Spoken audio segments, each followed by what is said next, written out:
A paz do Senhor Jesus para os meus irmãos, para as minhas irmãs. Iniciaremos agora o estudo do livro de Deuteronômio, o último livro do Pentateuco. Fique conosco até o final e será uma grande jornada de aprendizagem. Neste estudo, nós veremos o pano de fundo do livro de Deuteronômio, veremos um esboço do livro, como o livro está separado e detalhadamente, veremos as leis e os princípios que estão contidos no livro de Deuteronômio, também veremos os versículos chaves e as lições principais do livro. Pano de fundo. Autor e época provável em que foi escrito. Autoria: Moisés é o autor de Deuteronômio, conforme claras indicações nos versículos 1.1, 4:44, 31:9 e capítulo 11. O capítulo 34 pode ter sido escrito por Josué ou outro autor inspirado, pois este capítulo narra a morte de Moisés. Data provável em que foi escrito: 1400 anos antes de Cristo.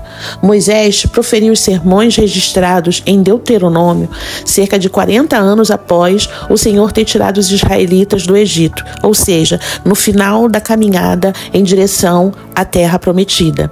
Período de tempo abrangido no livro. Este livro abrange discursos feitos em um curto período, talvez por 1 ou 2 meses, durante o período em que o povo de Israel estava no final da caminhada pelo deserto, como já foi mencionado. O local onde eles estavam. O povo de Israel estava acampado nas planícies de Moabe, na fronteira oriental de Canaã, pronto para entrar na terra prometida. Correlação com fatos históricos. Tempo. Como o livro abrange um curto intervalo de tempo, não tem novos eventos históricos. Por outro lado, o livro é cheio de referências à história passada e futura do povo de Israel.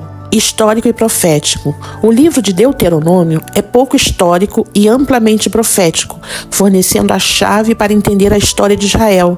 Ele revela a filosofia de Deus na história de seu povo. Bênção e maldição são recorrentes de obediência e desobediência, respectivamente. Reforma. A importantíssima reforma no tempo do rei Josias, entre 640 e 609 a.C., ocorreu por acharem o livro da lei, que está em 2 Crônicas 34, 14 e 33, quando estavam reformando o templo. O livro de Deuteronômio é um dos livros mais citados no Novo Testamento. Tem em torno de 200 citações. Vamos dar aqui uns exemplos. Quando Jesus teve a tentação no deserto, ele citou Deuteronômio 8:3, que diz: Jesus responde a Satanás dizendo: não só de pão viverá o homem, mas de toda palavra que procede da boca de Deus, que está registrado em Mateus 4:4. Tem também a citação de Deuteronômio 6:16, em que Jesus cita: não tentarás o Senhor teu Deus, que está registrado em Mateus 4:7. Deuteronômio 6:13 também é citado. Na tentação de adorar Satanás, Jesus responde com: ao Senhor teu Deus adorarás, e só a ele prestarás culto, como está registrado em Mateus 4:10. O livro de Deuteronômio é também citado no Grande Mandamento. O que está incluso em Deuteronômio 6:4 é mencionado por Jesus Cristo. Ouve, Israel, o Senhor nosso Deus é o único Senhor. Amarás, pois, o Senhor teu Deus de todo o teu coração, de toda a tua alma e de todas as tuas forças, que é citado por Jesus em Mateus 22:36 a 40, como o grande mandamento da lei.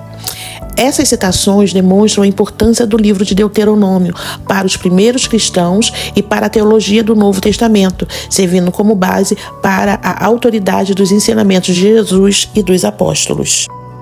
Características principais do livro. O nome hebraico. Estas são as palavras El HaDevarim ou palavras Devarim. O nome em português. O nome português do livro Deuteronômio significa segunda lei. É uma reiteração da lei. O livro em si. O livro tem 34 capítulos e é uma correlação de discursos de Moisés. Organização do livro. O livro do Deuteronômio está organizado com base nos 4 grandes discursos de Moisés, antes de sua morte, onde ele relembra a história do povo de Israel, reafirma a aliança com Deus através de leis e exortações e conclui com despedidas e bênçãos, e por fim, a sua morte. Objetivos do livro. A forma do livro é adequada às suas funções. O livro tem o alvo de ser o tratado entre Israel e o seu rei, o nosso Senhor. O livro é a celebração da aliança de Deus com o povo. O livro é cheio de exortações e conselhos para a obediência a Deus. Há também algumas adaptações de leis para a vida em Canaã, conforme está no livro de Levítico 17, 3 e 4, e se repete em Deuteronômio 12, 15. Esboço do livro de Deuteronômio. Acontecimentos centrais do livro de Deuteronômio. O primeiro discurso de Moisés foi um discurso introdutório que vai do capítulo 1 ao 4. O segundo discurso de Moisés vai do capítulo 5 ao 26. E no capítulo 18, nós enfatizamos que dos versículos 15 ao 19, há uma profecia a respeito de Jesus Cristo. O terceiro discurso de Moisés vai do capítulo 27 ao 28. O quarto discurso de Moisés vai dos capítulos 29 a 30. A transferência da liderança de Josué está no capítulo 31. O cântico de Moisés vai estar no capítulo 32. E dos versículos 48 a 50 do capítulo 32, tem a visão de Canaã e o anúncio de sua morte. Nesses versículos, Moisés tem uma visão clara de como é a terra prometida e Deus anuncia a sua morte. No capítulo 33, Moisés faz a bênção às tribos e no 34 temos a morte de Moisés aos 120 anos. O primeiro sermão de Moisés em Deuteronômio, capítulos de 1 a 4, é uma introdução ao livro e um discurso de reflexão e encorajamento. Moisés, já no final de sua vida, relembra ao povo de Israel sua jornada desde o Egito até aquele momento, antes de entrarem na terra prometida. Aqui está um resumo. Primeira parte. Recorda que Moisés revisita os eventos importantes da caminhada no deserto, como a nomeação de líderes para ajudar na administração do povo, a recusa de entrar na terra prometida por medo, que foi o episódio dos espias, e as consequências dessa desobediência, incluindo os 40 anos de peregrinação. Recorda também a fidelidade de Deus. Ele destaca a paciência, proteção e provisão de Deus ao longo do caminho, mesmo diante das falhas e rebeldias do povo. Moisés enfatiza que Deus nunca abandonou Israel. E a preparação para o futuro, Moisés exorta o povo a obedecer aos mandamentos de Deus como condição para prosperarem na terra prometida. Ele alerta contra a idolatria e lembra que a obediência trará bênçãos, enquanto a desobediência trará consequências negativas. E por último, ele faz a reflexão, ele traz o povo, ele chama o povo a uma reflexão. Ele conclui com um apelo para que o povo reconheça a singularidade de Deus, que é fiel e justo, e para que ensinem as futuras gerações a seguir os caminhos do Senhor. Esse sermão é um convite à gratidão, obediência e confiança em Deus, preparando Israel para a nova fase de sua história. O segundo discurso de Moisés em Deuteronômio, nos capítulos de 5 a 26, é uma parte central do livro, onde Moisés relembra os mandamentos e as leis de Deus ao povo de Israel antes de entrarem na terra prometida. E vamos lá para esse resumo. Então, nos capítulos de 5 a 11, Moisés faz uma reafirmação da aliança. Ele repete os 10 mandamentos, destacando a importância de obedecer a Deus. Ele enfatiza o amor a Deus com todo o coração, alma e força, o famoso Shema Israel, que está em Deuteronômio 6, de 4 a 5. Moisés alerta contra a idolatria e lembra o povo das consequências da desobediência, mas também da misericórdia de Deus. Recorda também sobre leis e estatutos, que está em Deuteronômio 12 a 26. Moisés apresenta instruções detalhadas sobre como o povo deve viver na terra prometida. Em adoração, centralização do culto em um único lugar escolhido por Deus, justiça social, cuidado com os pobres, órfãos, viúvas e estrangeiros, pureza moral e religiosa, proibição de práticas pagãs e idolatria, leis civis e cerimoniais, regulamentações sobre alimentação, dízimos, festas, sacrifícios e relações interpessoais. No capítulo 18, de 15 a 19, vemos uma profecia a respeito de Jesus Cristo. E a mensagem central: Moisés exorta o povo a lembrar-se das bênçãos que vêm da obediência e das maldições que acompanham a desobediência. Ele reforça a necessidade de fidelidade a Deus como condição para prosperidade e vida longa na terra prometida. Este sermão é um chamado à obediência e à renovação da aliança com Deus, preparando o povo para viver de acordo com os princípios divinos. Em Deuteronômio 19:9, fala sobre as cidades de refúgio. Diz assim: Ele lhes dará a terra se vocês cumprirem cuidadosamente todos os mandamentos que hoje lhes dou, se sempre amarem o Senhor, seu Deus, e andarem em seus caminhos. Em Deuteronômio 19, Moisés orienta o povo quanto às cidades de refúgio, à execução do homicida e dos limites de terras e testemunhas falsas. Ao entrar na terra prometida, Israel deveria separar cidades de refúgio para proteger quem matasse sem intenção, evitando vingança injusta. Mas o homicida proposital seria punido. Também foi ordenado não roubar terras nem aceitar falsas testemunhas, que receberiam a pena que desejavam impor.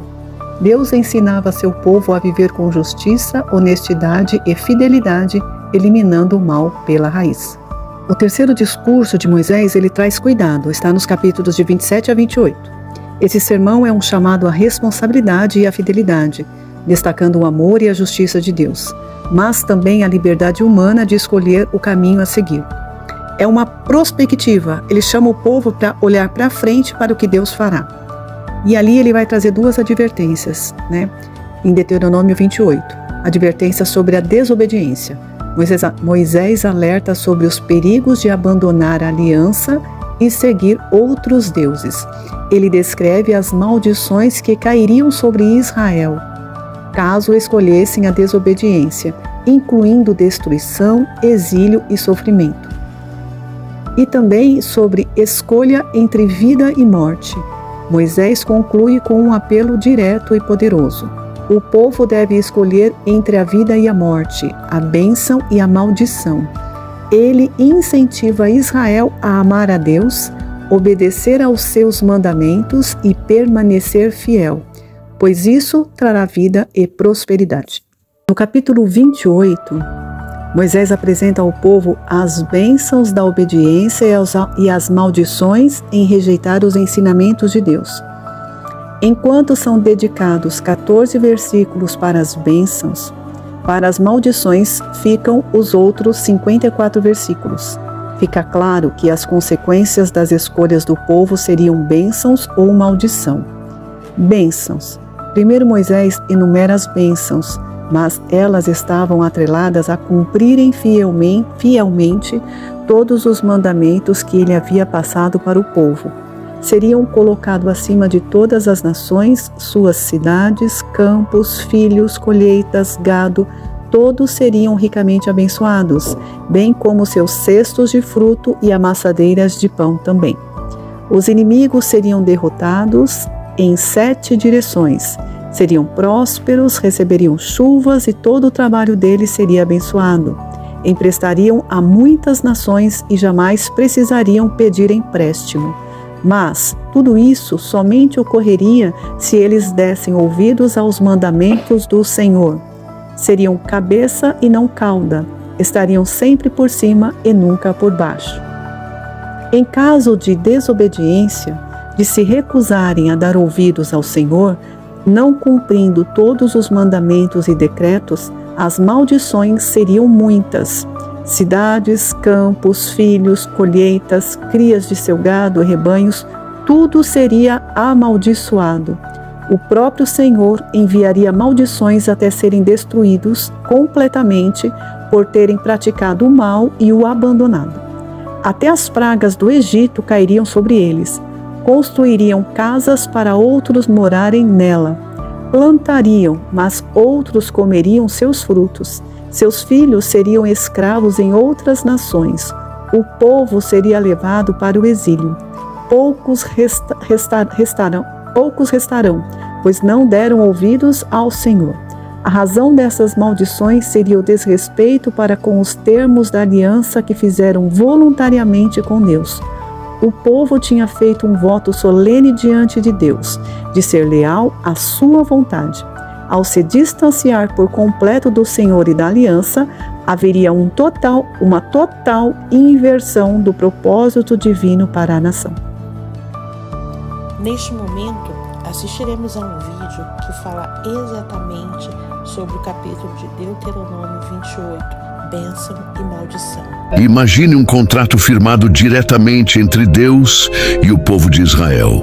Um acordo claro, direto e que define em detalhes todas as consequências de cumprir ou ignorar os mandamentos divinos. No capítulo 28 do livro de Deuteronômio, encontramos exatamente isso. Uma promessa de bênçãos incomparáveis para quem obedecer às ordens de Deus e, por outro lado, uma série de maldições devastadoras para aqueles que escolherem ignorá-las. Este capítulo é um verdadeiro divisor de águas, revelando o peso espiritual e físico da obediência e desobediência. Mas como essas promessas e advertências se aplicam aos dias de hoje? E por que esse texto continua tão impactante mesmo depois de milhares de anos? Fique até o final para entender como essa mensagem pode transformar sua vida. O capítulo começa com uma promessa poderosa. Se vocês obedecerem fielmente ao Senhor, seu Deus, e seguirem cuidadosamente todos os seus mandamentos, o Senhor exaltará vocês sobre todas as nações da terra. Essa introdução deixa claro que a obediência não é apenas uma questão espiritual, mas também prática. Deus promete recompensas tangíveis para aqueles que o colocam em primeiro lugar. Entre as bênçãos listadas, encontramos prosperidade nos campos, famílias numerosas, colheitas abundantes e proteção contra inimigos. O texto afirma que Deus abrirá os céus para derramar chuva no tempo certo e garantir a fertilidade da terra. Além disso, o povo será respeitado pelas nações vizinhas, visto como um exemplo de favor divino. Outro ponto impressionante é a ideia de liderança. Deus declara que os obedientes sempre estarão por cima e não por baixo, na frente e não atrás. Essa promessa simboliza crescimento, estabilidade e influência, não apenas para Israel, mas para qualquer nação ou indivíduo que siga os princípios divinos. Mas talvez o aspecto mais marcante dessas bênçãos seja a presença constante de Deus.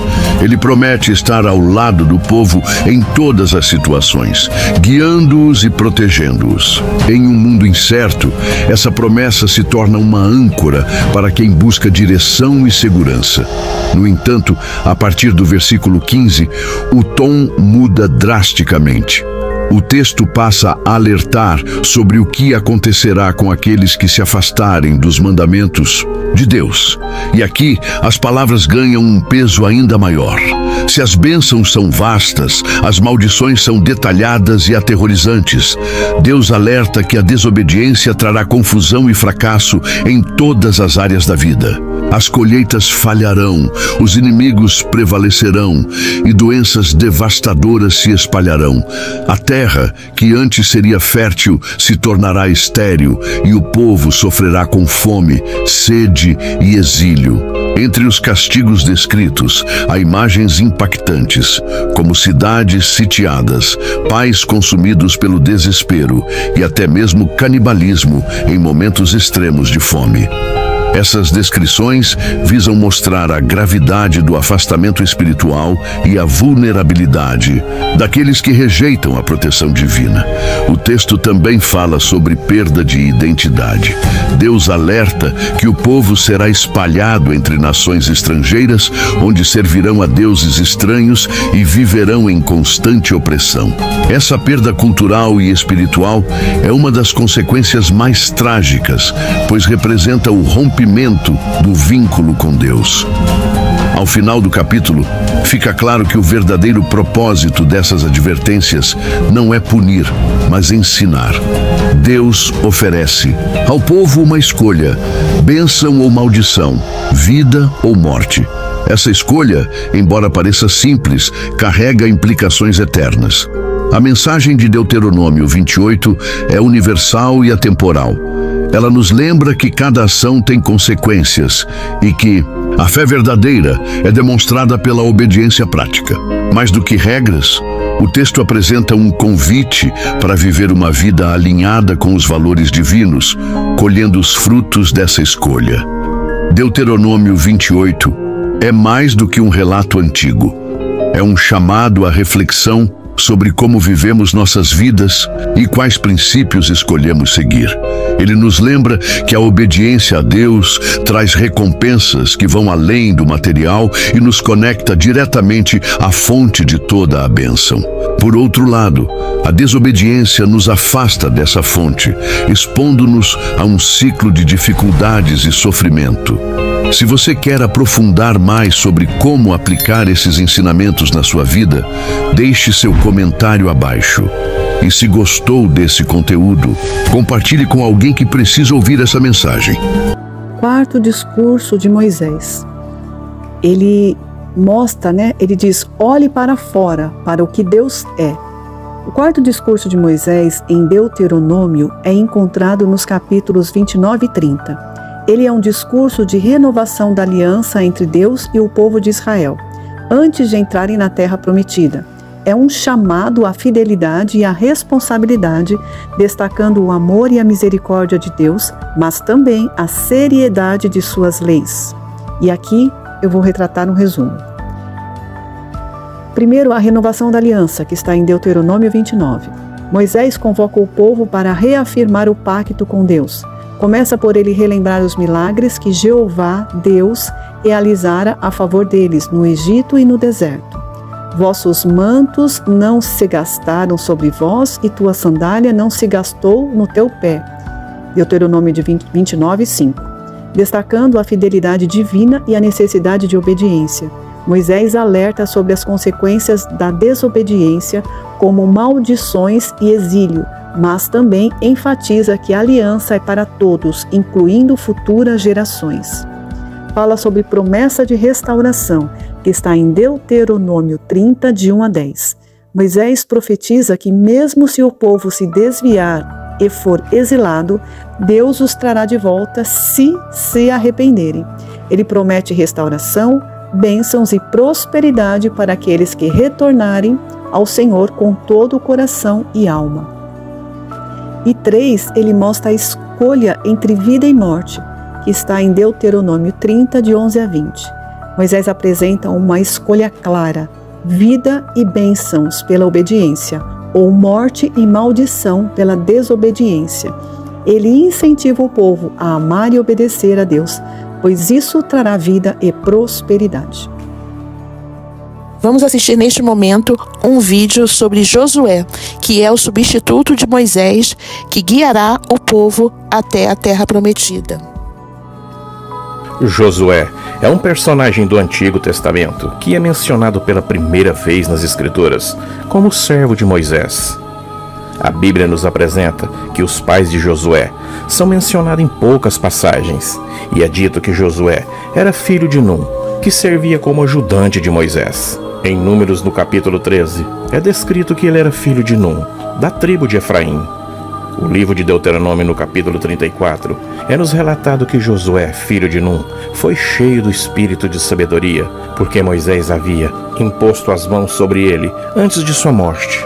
As Escrituras não dão muito detalhes sobre a infância e a juventude de Josué, mas sabemos que ele era um dos 12 espias enviados por Moisés para explorar a terra prometida.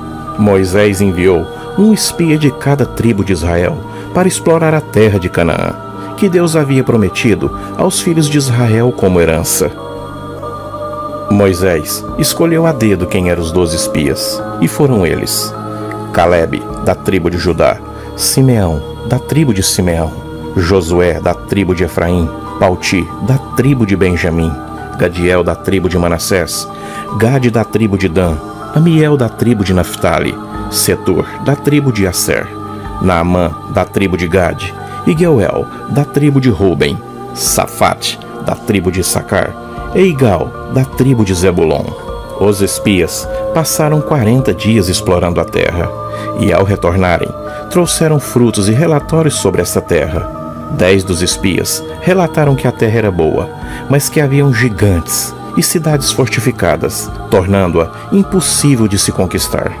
Pairados pelo medo, eles se sentiram pequenos e impotentes em comparação com os habitantes daquela terra. Calebe e Josué, por outro lado, relataram que a terra era boa e que Deus os ajudaria a conquistar a terra prometida. Josué e Calebe relataram que o tamanho dos gigantes daquela terra não era maior que o seu Deus. Sobre os gigantes nas Escrituras, há várias referências de gigantes como homens grandes e poderosos. Aqui estão algumas das principais referências a esses seres enormes nas Escrituras. Naqueles dias, havia gigantes na terra, e também depois, quando os filhos de Deus entraram às filhas dos homens, e delas geraram filhos, e estes eram os valentes que houve na antiguidade, homens de fama. Gênesis 6, verso 4. Esta é a primeira referência aos gigantes na Bíblia, que sugerem que eles eram descendentes de uniões entre anjos caídos e seres humanos. Números, no capítulo 13, verso 33, diz assim: Também vimos ali gigantes, filhos de Anak, descendentes dos gigantes, e éramos aos nossos olhos como gafanhotos, e assim também éramos a seus olhos. Neste versículo, os espias enviados por Moisés para explorar a terra de Canaã relatam que viram gigantes enormes. Também Deuteronômio 3,11 diz assim: Porque somente Og, rei de Bazã, restou dos gigantes, e eis que o seu leito, um leito de ferro, não está porventura em Rabá, dos filhos de Amon? Uma cama de 9 côvados é seu comprimento, e de 4 côvados a sua largura. Pelo côvado de um homem, este versículo descreve que Og, rei de Bazã, era um gigante, que tinha um leito muito grande. O profeta Amós menciona os gigantes em uma passagem específica, no capítulo 2, no verso 9, que diz assim: No entanto, destruí os amorreus diante deles, cuja altura era como a altura dos cedros, e ele era forte como os carvalhos, mas eu destruí seu fruto, acima de suas raízes abaixo. Diante de tantas passagens nas Escrituras acerca desses enormes seres, percebemos por que os 10 espias ficaram atemorizados. Moisés se foi. A nação chorou 30 dias. Então Deus escolheu Josué como seu sucessor para liderar os israelitas na conquista da terra prometida. Ele foi escolhido e ordenado por Deus para ser forte e corajoso. E ele foi instruído a seguir fielmente a lei do Senhor. Um dos grandes feitos de Josué foi liderar o povo de Israel na travessia do Rio Jordão, que foi aberto pelo Senhor. Durante o seu tempo como líder, Josué guiou o povo de Israel em várias batalhas e conquistas, estabeleceu a ordem na terra de Canaã e liderou o povo em adoração ao Senhor. A liderança de Josué é marcada por algumas características importantes que foram fundamentais para o sucesso do seu povo. Josué era um homem que tinha um profundo temor à lei do Senhor. Ele seguiu as orientações que Deus lhe deu, mesmo quando essas orientações pareciam difíceis ou contrárias à sua vontade pessoal. A conquista de Jericó foi uma das batalhas mais famosas lideradas por esse grande guerreiro. Deus ordenou a Josué e os israelitas que marchassem ao redor das muralhas da cidade por 6 dias, com 7 sacerdotes tocando as trombetas. E no 7º dia, eles marcharam ao redor da cidade 7 vezes, e então as muralhas caíram. Os israelitas então invadiram a cidade e a conquistaram. Josué Era um líder corajoso, que nunca hesitava em enfrentar os grandes desafios, porque sabia ele quem é que estava à frente das batalhas. Ele liderou as tropas israelitas em várias batalhas difíceis e nunca desistiu, mesmo quando as coisas pareciam impossíveis. Outra batalha importante foi a Batalha de Ai. A Batalha de Ai é descrita no livro de Josué, no capítulo 7 e 8 na Bíblia. Segundo o relato bíblico, após a vitória dos israelitas sobre a cidade de Jericó, eles se prepararam para conquistar Ai. No entanto, a primeira tentativa de conquista foi um fracasso, pois os israelitas foram derrotados pelos habitantes de Ai. Josué, então, consultou a Deus, que revelou que havia pecado entre os israelitas e que eles precisavam se purificar antes de prosseguir na batalha. Ao descobrir que um soldado israelita chamado Acã havia roubado alguns objetos sagrados durante a conquista de Jericó, Josué exultou Acã e toda a sua família, como castigo pelo seu pecado. Depois desse acontecimento, os israelitas se prepararam novamente para a batalha contra Ai, seguindo assim as orientações do Senhor.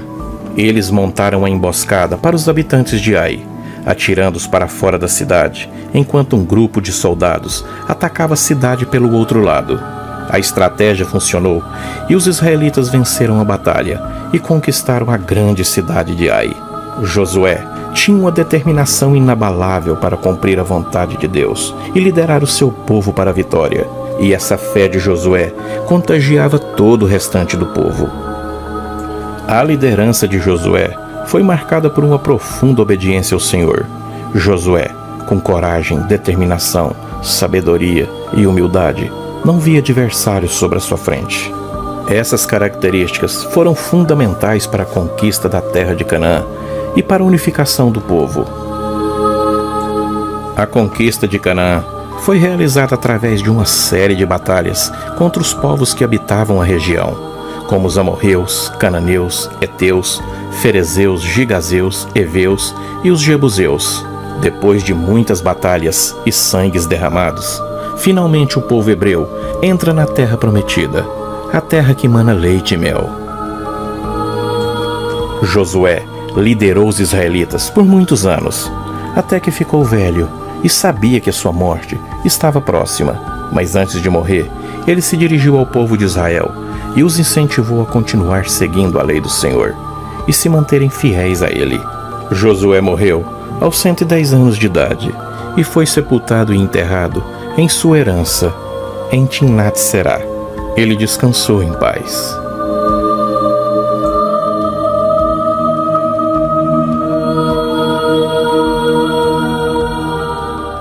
As palavras finais de Moisés no capítulo 31.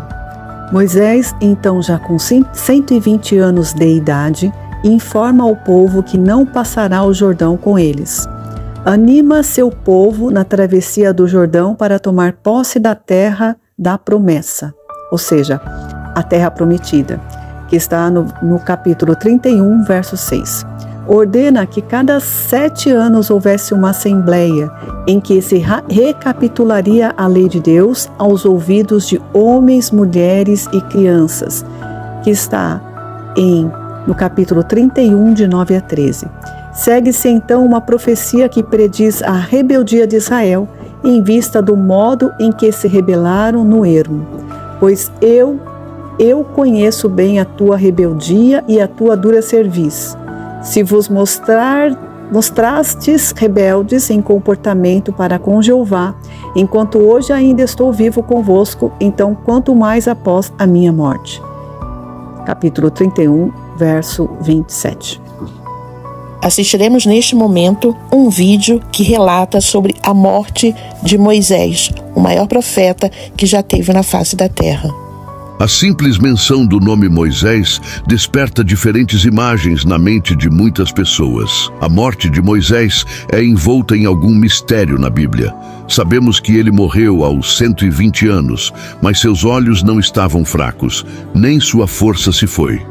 Apesar de sua idade, Moisés ainda estava em seu auge quando foi chamado para casa. Moisés foi impedido de entrar na terra prometida por causa de sua desobediência nas águas de Meribá-Cádiz. Ele levou os israelitas à beira de Canaã e recebeu uma visão da terra, mas não lhe foi permitido entrar nela. No final da vida de Moisés, Deus lhe deu uma visão da terra pela qual ele havia deixado o Egito. Moisés subiu o Monte Nebo das planícies de Moabe até o topo do Pisga. O Monte Pisga tem uma elevação de 1.372 metros, quase 1 quilômetro de altura. Não havia trilha larga o suficiente para Moisés, e ele não precisava de uma. Se você está se perguntando em que condição ele estava, esse feito te dirá. No entanto, ali estava Moisés, com quase 1 século e 1/4 de idade, subindo ao topo de um pico de 1.372 metros e se divertindo muito. Uma vez lá, Moisés não estava cheio de autopiedade. Ele sabia que iria falecer, pois Deus havia lhe dito, e o Senhor já havia designado outro homem, Josué, em seu lugar. Antes de morrer, a pesada responsabilidade de guiar a nação foi tirada de seus ombros. Pela primeira vez nos últimos 40 anos de sua vida, Moisés podia dar cada passo e subir a encosta com ombros leves. Ele estava bem ciente de que estava prestes a dar seu último suspiro a qualquer momento. Quando se trata do assunto da morte, Moisés nos ensina que um crente não tem razão para ter medo ou sair correndo pelas ruas em estado de pânico. A morte é uma parte inevitável da existência para cada um de nós. Antes de estarmos verdadeiramente preparados para viver, devemos primeiro estar preparados para morrer. Imagine a vista deslumbrante que se espalhou diante dele. Moisés olhou e o Senhor lhe mostrou toda a terra, Gileade até Dan, e todo Naftali, e a terra de Efraim e Manassés, e toda a terra de Judá até o mar ocidental, e o Neguebe, e a planície no vale de Jericó, a cidade das palmeiras, até Zoar. Isso é o que Moisés estava esperando enquanto absorvia esse último banquete visual da terra prometida, uma propriedade que ele nunca colocaria os pés. Era isso. Deus o queria em casa. Então o Senhor lhe disse: esta é a terra que jurei a Abraão, Isaque e Jacó, dizendo: eu a darei aos seus descendentes. Eu a deixei ver com seus olhos, mas você não atravessará para lá. Assim, Moisés, servo do Senhor, morreu ali na terra de Moabe, conforme a palavra do Senhor. Moisés entregou o Espírito. Sejamos heróis ou não, todos chegaremos ao ponto em nossas vidas em que devemos abandonar o corpo e passar para outro reino. Talvez seja isso que torne a morte tão assustadora para alguns. Raramente estamos sozinhos. Por outro lado, Moisés está completamente sozinho no topo do Monte Pisga. Josué não foi permitido acompanhá-lo de nenhuma maneira. E Arão já havia desaparecido na trilha rochosa até o pico, onde não havia trilha discernível. Havia apenas uma figura solitária a ser vista. A próxima coisa que surge é a segurança da morte. Moisés morreu conforme a palavra do Senhor. A vida do homem chegou ao fim exatamente como Deus havia planejado o tempo todo. Moisés faleceu sozinho, mas em paz. O relato de sua morte está contido nos últimos 6 versículos do livro de Deuteronômio, capítulo 34. A morte tem uma maneira de colocar as coisas em perspectiva, não é? Que maneira de viver, 120 anos, e você não precisa de óculos, 1 século e 1/5, e você não precisa de muletas.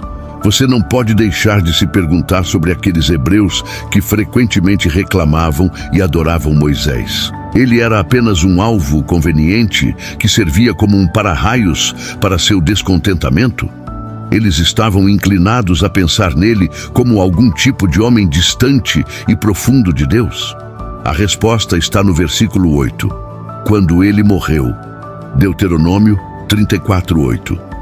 Então os filhos de Israel choraram por Moisés nas planícies de Moabe por 30 dias. Os dias de choro e luto por Moisés terminaram. Oh, como os israelitas sentirão falta dos sábios conselhos de seu falecido líder. Seu trabalho entre eles despertou suas emoções a tal ponto que demorou 1 mês inteiro para eles lamentarem sua partida após ele tê-los deixado. Mas finalmente esse luto chegou ao fim. O versículo 6 contém uma das declarações mais notáveis sobre toda a notável carreira de Moisés. E ele o enterrou no vale na terra de Moabe, diante de Bet-peor, mas ninguém sabe onde fica seu túmulo até hoje.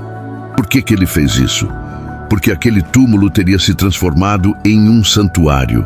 Eles ainda estariam fazendo um caminho até Nebo hoje, erguendo santuários, vendendo pipoca e amendoim, oferecendo diversos passeios e talvez até rodando um teleférico até lá com grandes cartazes proclamando lugar de enterro de Moisés. Então, foi ocultado. Todas as coisas têm seu final certo, assim como a história de Moisés. Desde então, não houve outro profeta em Israel como Moisés que conhecia o Senhor pessoalmente. E isso é por causa de todos os milagres e sinais que o Senhor mandou Moisés fazer no Egito contra o faraó, seus servos e toda a terra do faraó, assim como todo o grande terror e poder que Moisés mostrou diante de todo Israel. O famoso historiador e filólogo francês Joseph Renan disse uma vez sobre Moisés: ele é um gigante entre as figuras da humanidade. Renan estava falando de Moisés. A maioria de nós, quando lemos essa parte da história e pensamos em toda a grande força e milagres que Moisés fez, tende a pensar que Moisés está em um nível único. Não podemos alcançar a grandeza de Moisés. A vida que observo parece apenas um estudo teórico distante. Às vezes, quase me faz sentir inferior por não ser como ele. Moisés era sem dúvida uma figura excepcional, mas, no fim das contas, ele era apenas um homem servindo a Deus. No entanto, há muito que podemos aprender ao estudar sua vida e sua morte. Através de suas ações e da maneira como liderou o povo de Israel, Moisés nos oferece lições valiosas sobre fé, liderança e obediência a Deus. Ele nos mostra que, apesar das nossas falhas e limitações humanas, podemos fazer grandes coisas quando nos entregamos aos desígnios divinos. A morte de Moisés, que está no capítulo 34. Vamos ver os principais detalhes da morte do profeta Moisés. Local da morte de Moisés. Moisés morreu no Monte Nebo, que fica na região de Moabe. Antes de morrer, Moisés foi levado por Deus ao topo do Monte Nebo, de onde pôde ver a terra prometida. Mas não foi permitido entrar devido a uma desobediência anterior. Moisés foi sepultado por Deus em um vale na região de Moabe, perto de Bet-peor. O local exato de sua sepultura é desconhecido até hoje. Moisés morreu de uma morte natural, diferentemente de outros personagens bíblicos que foram arrebatados sem morrer. Moisés tinha 120 anos quando morreu. Apesar da idade avançada, mantinha vigor físico e boa visão. Moisés é celebrado como um grande profeta e líder escolhido por Deus para libertar os hebreus do Egito e conduzi-los à beira da terra prometida. Ele também é conhecido por receber os 10 mandamentos de Deus no Monte Sinai. Após a morte de Moisés, Josué assumiu a liderança do povo de Israel e os guiou à terra prometida. Assista conosco neste momento um vídeo que relata a disputa pelo corpo de Moisés após a sua morte. A disputa pelo corpo de Moisés, o mistério revelado pela Bíblia. Hoje você vai conhecer um dos episódios mais misteriosos das Escrituras, a disputa pelo corpo de Moisés. Prepare-se, porque essa revelação vai te surpreender. Moisés foi o maior líder de Israel. Ele enfrentou o faraó do Egito, recebeu as tábuas da lei diretamente das mãos de Deus e guiou o povo pelo deserto durante 40 anos. Mas apesar de sua grande missão, ele não pôde entrar na terra prometida por causa de um erro cometido quando feriu a rocha em Meribá. Quando chegou a hora de sua partida, Deus o levou até o alto do Monte Nebo e lhe permitiu ver toda a terra de Canaã. Ali, sozinho, em um encontro direto com o Criador, Moisés faleceu. Mas algo extraordinário aconteceu. O próprio Deus o sepultou em um vale, na terra de Moabe. E até hoje, ninguém sabe onde está o seu túmulo. Que mistério é esse? Deuteronômio 34, versículo 1 a 6. Mas espere, a história não termina aqui. Algo inacreditável aconteceu nos bastidores do mundo espiritual. Após a morte de Moisés, uma cena impressionante ocorreu nos céus. O arcanjo Miguel, o grande guerreiro celestial, aparece em uma batalha espiritual contra ninguém menos que Satanás. Mas qual era o motivo desse conflito? Eles estavam disputando o corpo de Moisés. A Bíblia não nos dá todos os detalhes sobre essa batalha, mas podemos imaginar que Satanás talvez quisesse o corpo de Moisés para enganar os israelitas, levando-os à idolatria. Afinal, Moisés era um líder poderoso e amado. Se seu corpo fosse encontrado ou preservado, facilmente poderia se tornar um objeto de adoração. No entanto, Miguel não discutiu com Satanás. Ele simplesmente declarou: "O Senhor te repreenda." Essa breve, mas poderosa afirmação demonstra que a autoridade final pertence a Deus. Nenhuma acusação do diabo tem poder sobre aqueles que pertencem ao Senhor. Judas 1:9. Agora você pode estar se perguntando: o que Deus fez com o corpo de Moisés? A resposta a esse mistério aparece séculos depois, durante um dos momentos mais importantes do ministério de Jesus. No Monte da Transfiguração, Moisés reaparece ao lado do profeta Elias, conversando com o próprio Cristo. Mas, espere, se Moisés morreu e seu corpo nunca foi encontrado, como ele aparece ali? Muitos estudiosos acreditam que esse evento confirma que Deus preservou Moisés para um propósito especial. Diferente de Elias, que foi levado ao céu sem morrer, Moisés passou pela morte física, mas voltou para cumprir uma missão profética ao lado de Jesus. Isso nos ensina uma lição profunda. Deus tem controle absoluto sobre todas as coisas. Nem mesmo a morte pode impedir os planos do Todo-Poderoso. Mateus 17, versículo 1-3. A disputa pelo corpo de Moisés nos revela 3 verdades espirituais importantes. O mundo espiritual é real e há batalhas acontecendo além do que podemos ver. Deus tem autoridade sobre a vida e a morte, e seus propósitos sempre prevalecem. Assim como Miguel confiou no Senhor na batalha contra Satanás, nós também devemos descansar na soberania de Deus. Conclusão. As lições práticas, O que aprendemos com o livro de Deuteronômio? O livro de Deuteronômio nos ensina a seguir a vontade de Deus e a seguir a aliança que Ele estabeleceu com seu povo. As lições principais incluem: a obediência traz bênçãos e prosperidade, enquanto a desobediência resulta em sofrimento e perdas. Ensinar os mandamentos às futuras gerações é uma responsabilidade que deve ser cumprida, que deve ser assumida. A fidelidade a Deus é essencial para uma vida verdadeiramente santificada e abençoada. O relacionamento com Deus deve ser baseado em amor e devotamento e não apenas em regras. Essas lições são fundamentais para a vida cristã e continuam a ser relevantes para todos que desejam viver com fé e responsabilidade em Deus, em Jesus Cristo.